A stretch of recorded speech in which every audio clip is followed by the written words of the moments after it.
Hello and welcome everyone to this brand new edition of BLK Executive Edge series. I'm your host, Monique Davis, Forbes BLK Atlanta Advisor and Global Talent Optimization Consultant. I am so excited about the topic today because we are going to dive into all things navigating leadership as an entrepreneurial CEO versus a corporate CEO. So I have an amazing special guest that I have been hunting down to get, and I'm so excited that we're able to give her to you.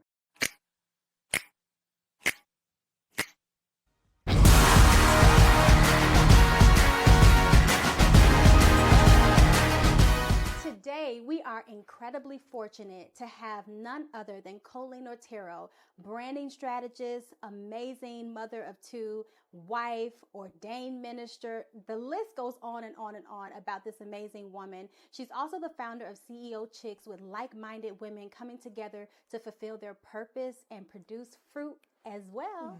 So again, thank you guys for joining. Coleen, welcome to BLK. Hey girl, hey!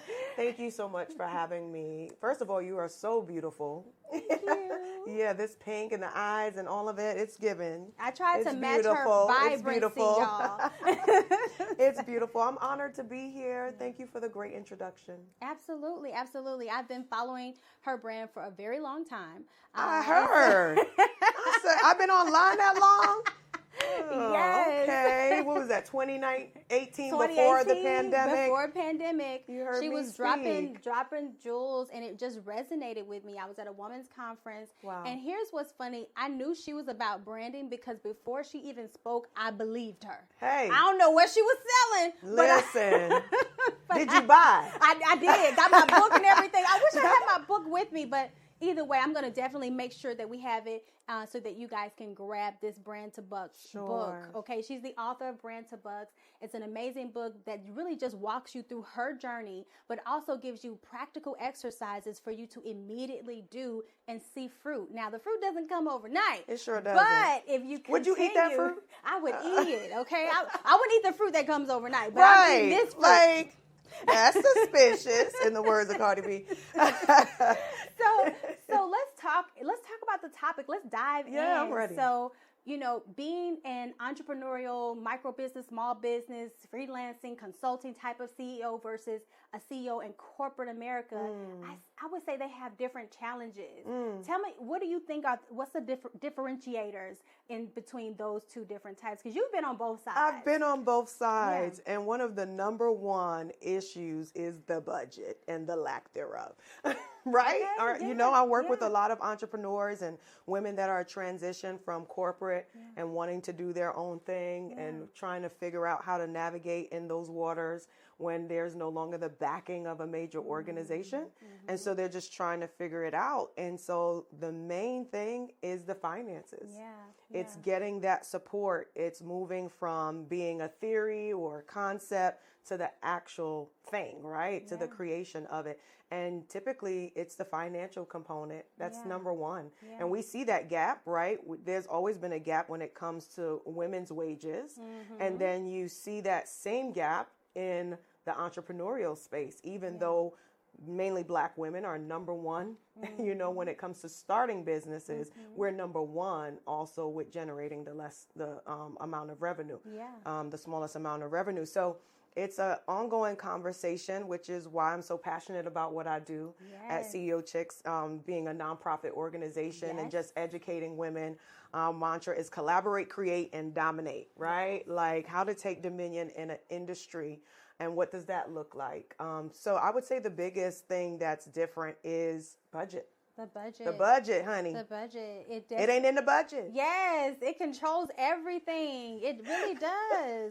So let's talk about just being a leader in what you're doing now with CEO Chicks.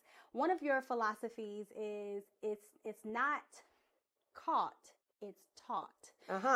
And so when I grabbed a hold of that philosophy, especially with what I do with global talent optimization, global consulting for different teams and such, because really with the culture and systems and principles, you can't just catch on, right? Right? You have to be taught. Yeah. So tell me, how do you implement that philosophy in CEO Chicks and everything that you do as a branding strategist? Yeah, repetition. Yeah. Education.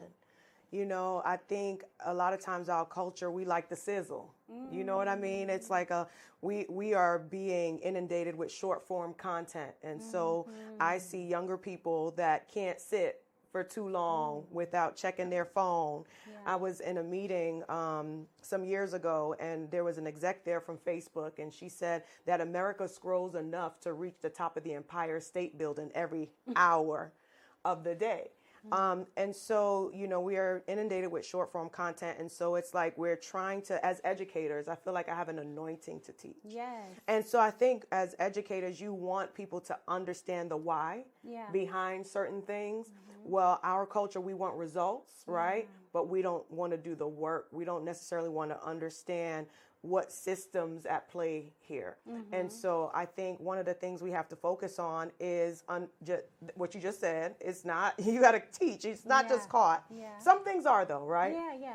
Some things are. Some people have a knack for the details and have the ability to see, you know, how an individual is moving, or if they spend time with their mentor or a teacher, they can kind of pick up on some of the things they do and maybe ask later why they did that thing. I'm that type of student. But ultimately, education is how I'm able to really infuse that in our culture. Every time I sit down, there's going to be a conversation behind why we're doing what we're doing. There's going to be lessons. There's going to be modules. There's going to be downloads. There's going to be quizzes, you know, because it's like, did you retain it? Did you get what I just said? Did you understand it? Why we're doing it this way, you know? And so I think that's important. It's important. It absolutely is. Everything that you're saying, it just, again, she's been doing this for a minute, and she is true to who she is. So I'm quoting her because this is real, right? So I have to do another quote. So one other quote that you mentioned is about, you can be a person who knows how to create cookies, who make cookies. That's right. But it doesn't mean you know how to run the bakery. Go ahead, girl. I did say that. I did. Yes. So funny. They know how to make some good cookies. They can make some good cookies. But baby, the customer service was a hot mess. Or the SOPs for consistency, creating the culture itself. Don't change the recipe. Don't change it. That's not So, what I got last time. Right? Can you imagine going into McDonald's and the Big Mac doesn't taste like a Big Mac? It's a small Mac. Right.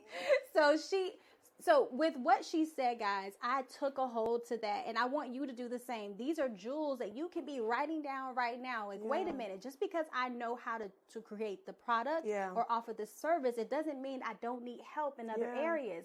I don't need help with hiring systems. Maybe I need help with an HRM, like you mentioned in your book. Maybe I need help with someone coming in to be a team trainer. That's so right. all of these things, you need a community, and that's what CEO Chicks does, you know, for CEO women. That's right. Who want to get to that next level. That's right. So tell me, with that being said, how do you feel your philosophy has helped with like the attrition within even your company or companies that you consult, when people come in and all of a sudden 2 months later they're gone?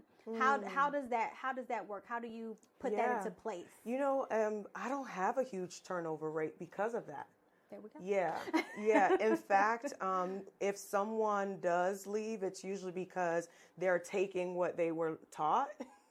And they're, like they've capped where they are, and so they're applying it, and so we partner in a different way. And so, but most of the women, I think of, when you were talking, I was thinking about a young lady that came right before the pandemic in the year 2000. She came January or so at an event we had right before the pandemic. Her name's Tashay, and she's a nurse practitioner. Okay. And so she was working and then also doing her side hustle at the time. She wanted to do massages and med spa. And I said to her, she started to pay for coaching. So the way CEO Chicks works, it's a subscription-based model, but we have upsells, right? Where you can get one-on-one coaching and consulting, or you can get brand packages, right? So I have a brand agency, And that is, I'm just giving y'all some game. That's what really makes my business profitable, right? CEO Chicks is what I would consider a loss leader, right? Which is a term that we hear in the marketplace. So that's just to give you a little background. So Tashay came on, and she started as a member, and she was on the calls all the time. And then she was like, let me get some coaching. So we started doing one-on-one coaching, getting more customized.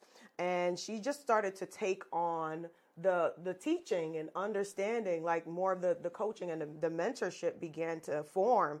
And she was struggling in her business. She was like $45,000 a year, right? On average, I think the last American Express report said Black women average about $66,000 to $68,000 a year in revenue in their businesses, when their Caucasian counterparts are at 212. So we were having conversation about her leadership skills and having conversation about how she can grow what she's doing. Well, I have been working with her for about 3 years. She's still working the full-time job, but now the business which she has staffed is now averaging $330,000 as of last year. And now we're on track to $500,000 this year. And she has not left the full-time job. Wow. But she figured out how to increase her leadership lid. Yeah. She figured out how to bring on talent and how to hire. And we had to work through some of that. We had to get rid of some of them jokers, because she had family up in there, you know. I said, girl, the people ain't supposed to be here. Okay. Love them from afar, That's you right. know. And just figuring out sometimes you can't really hire mentees all the time. And if you hire mentees, typically it's temporary. Right? Why? Because they want to be like you. They want to do what you do. So eventually they'll become your competition.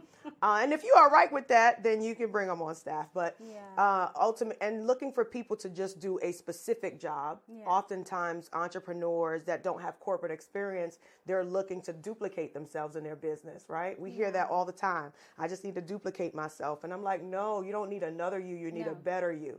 Right? So you have to invest in leaders that know things you don't. That's right. That can focus on a portion of the company, or working on operations, for example, someone else finances, for example. I think I see a lot of minority women specifically, that want to pour everything into one individual and have that one individual they feel they could trust do everything. But that's not how it works. You want to put all of your eggs into one basket, and when that basket, you know what I mean? When that egg in that basket goes away, what are you left with? Exactly. Yeah, so we have to diversify even when it comes to our social capital, how we hire, so on and so forth. I love that. And what you're saying, it basically is rooted in fear. A lot of minority leaders. And what I say about fear is false evidence appearing real. It's so it's true. not real. Yeah. So even the thought that someone will come in and steal your business. Correct. It's not going to happen, because they're not you. Correct. Okay? And putting the right, contracts in place, Yeah. paperwork in place, also to protect yourself is important, non-compete, so on and so forth. All major companies do that. And we're talking about the difference between entrepreneurship and the corporate, sector. And so that we have to do the same thing. You can learn so much. I even have women from the corporate sector come in to teach because of that, right? When you don't have that corporate background and you're not aware of systems you can put in place, or you're not privy to some of the different things that you can do to scale your business, or you feel they just need to be educated. So that's why education is my number one pillar, right? Yeah. So that's important. Okay. So what would you say for those who are watching right now and they're saying to themselves, I want to be a better leader. I want to be a better leader for my team. I want to be a better leader for maybe a team of two, you and your husband, whoever, but someone who just says, I want to be a better leader. What's the first thought that comes to your mind to give them in terms of advice? Yeah, there's a few things, but I definitely would say first locate where you are, right? So, because I think we all have influence, right? I mean, regardless of age too, we all have leadership skills. And so you want to know where you are first, and kind of begin to assess who are people that come to you for advice. What are some of the common questions people ask you for? What are some of the problems you solve in your sleep? There are just even from a little girl, my background's in the beauty industry. And so I had clients older than me, and I was like a little old lady, by the time I got of age, it was like, okay, you just know some stuff. But I think it's because I serve so many older women. Yeah. And often I'm doing hair. I'm not very talkative. Yeah. If you're in my personal space, I'm more observant. I'm more asking questions. And my husband's the more talkative one than I am. And people are surprised by that. But I'm more of a introvert than most really know. I love shutting down. I love reading books. I love being able to listen to podcasts. But I would just say first, begin to locate where you are with your leadership skills, and then where you want to go. What does it look like, when that thing grows? Because it's internal, right? And so we just have to cultivate it. Yeah. You have to serve. You got to look for mentors and opportunities to serve, not just at events. Sometimes people serve to be seen. No, don't do that. Don't do that now. But you want to serve. The background is where you're going to learn the most. It's not in the place where you're like, oh, I want to serve, but I need to be on stage to serve. I don't understand that mentality. But anyhow, you want to look for opportunities to learn, to pick people's brains, to understand, again, why they do some of the things that they do. But it's internal, self-development, more books, looking at things that make people successful. That's where I would leave it. I'll kind of just focus on that. Learn. Be like a sponge. Be a sponge. Yeah, I'm a student first. My husband will tell you, I'm a student first. I'm going to dissect it. I'm going to slice it down the middle. I'm going to take a portion of it, see if it means the same thing when it's apart from the big thing. Like, I'm just that girl. Yeah. I love that. That's really sound advice. It's practical advice, and it's something that you guys can easily start to do right now. She's basically telling you to assess yourself, okay? Yeah. Assess yourself. Yeah. So my last question, you have a fascinating journey because you've overcome so many different things. In your book, you talk about overcoming the 2008 recession. Ooh, child. And that's a trigger word. Listen, we won't say that word again. But then even beyond that, the pandemic, had to hit. So that was easy. That was easy? Okay, well, that's good. No, I don't want to offend anybody. It wasn't. But boy, after going through what I went through, I already went through my own quarantine. Exactly. I had my own pandemic experience. Exactly. But I'll let you finish your question. But within that, Coleen, can you help someone who's currently in a place where they feel like they're in this huge transition, this huge wilderness place, this huge place of, I don't know what to do next. I don't know where to go next. Can you give some advice to someone who's at that place and they just want to know, how do I go on? Yeah. What do I do next as a leader, as a business owner, as a consultant, as a freelancer, whatever you are, if you're watching, but for those who need that support, what would you say to them to help them? I think from a practical place, like regardless of what your beliefs may be, there's a pruning season, right? There is ebbs and flows in every business. And so I would definitely say you have to let it happen. There are times you have to let things fall away, let the dust settle and see what remains, right? And go from there and build from there. Oftentimes, those seasons of pruning and deficit and drought are necessary. And I don't always know like what folks are going through or what, specifically why they may be going through it. But it's necessary. That's all I can say. When I went through losing houses, losing friends, losing cars, losing status, if you will, and having to start over, what remained was my husband. What remained were my children. What remained were relationships that mattered. And that's why I so respect relationship currency more than anything else. I had people that constantly have my back. I know who they are now because I have fake friends, y'all. I have fake friends. I had people that were around because of the stuff. Because they could come over, they could say, hey, I want to stay in one of your properties, or I don't have a vehicle right now. Can I use one of your vehicles? Like, so now it's like, I get it. You know, I get it. What we had to go through was to put things into its proper perspective. And so allow the season to do that. Allow it to adjust your lens. Allow it to show you who's who. Allow it to show you what mistakes you have made, right? Some things are external, but some things are internal. So allow it to show you what mistakes you've made and learn from them, right? Don't just throw everything away. I remember asking my husband to just really pray with me because we're Christians. So we believe in God. And so we're praying, and we came out of prayer and fasting, and we wanted direction, what to do next. And he was like, you know what?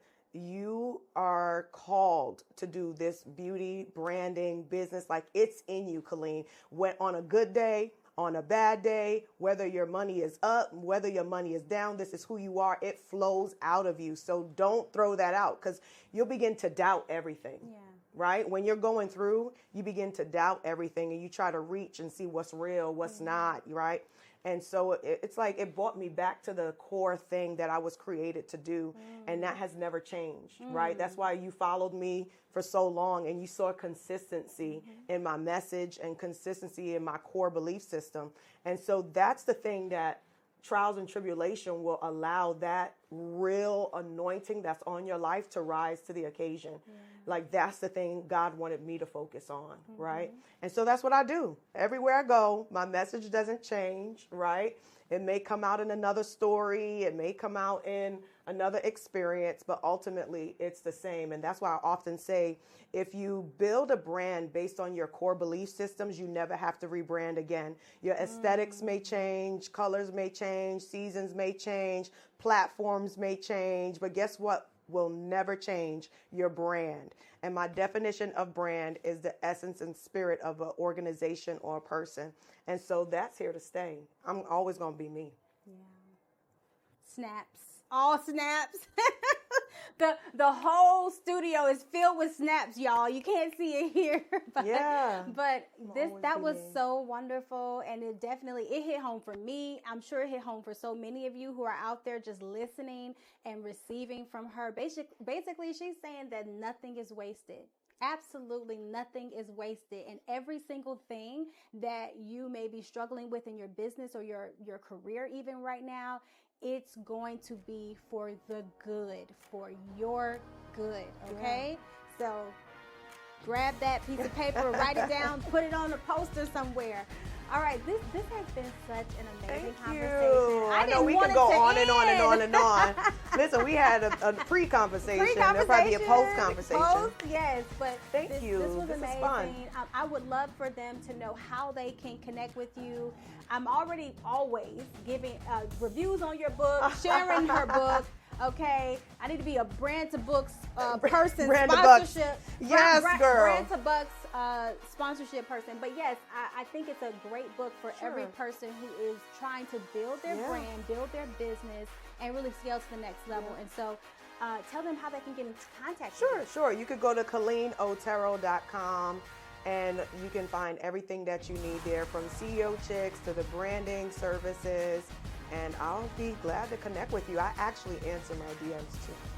She does. Thank you, guys. Listen, remember, you can have an edge, you can gain an edge, but the edge is your advantage. How are you using your executive edge today? Thank you guys so much for joining Monique Davis and Coleen Otero in BLK Executive Series.